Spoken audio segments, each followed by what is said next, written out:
Dame Lillard, in a class by himself when it comes to NBA point guard play. There's some others there too, but he is clearly one of the greats right now. And just off the top, are Dame's days almost done in Portland?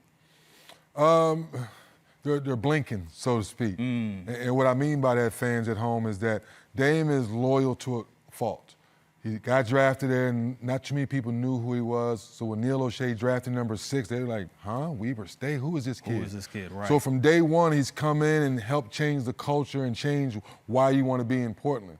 But now, if they don't figure out a way how to win some ball games this year, I'm sorry, fans. If they don't figure out a way to win playoff games, they've already done it in the regular season. They're already shown they can get to the Western Conference fighting. But now the West is so deep. Dame talked about leaving, talked about staying. He's there. CJ's there. They couldn't move and they tried to move. We don't know what really happened behind closed doors.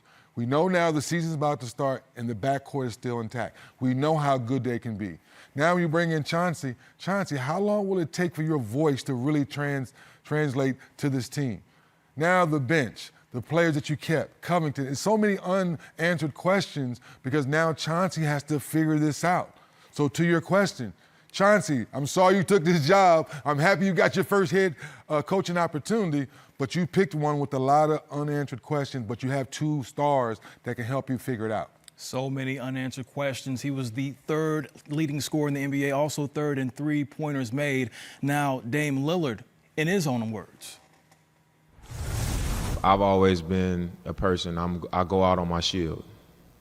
Anytime I ever had a fight, anytime I was ever a part of something, like I'll go out on my shield. And that was like all of those things that I stuck with, and like these were the end results of it, is, you know, what has me here, you know, what keeps me so invested here is like, I want to see it through.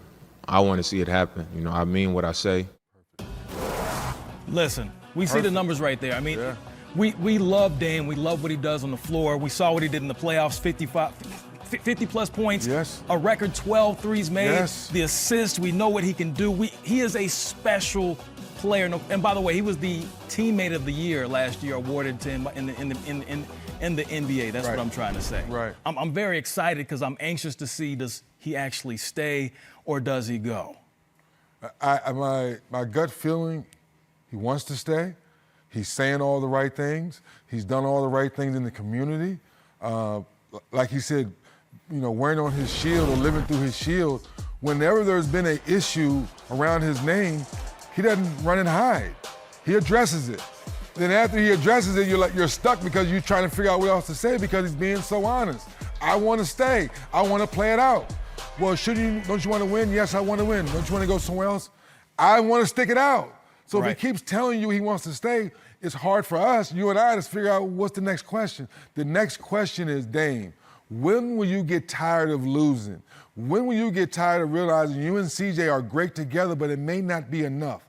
And if he continues to tell us that he wants to stay and figure it out and help front office to maybe take less money to get, you know, more talent around him, we have to believe him, bro. We really have to believe him.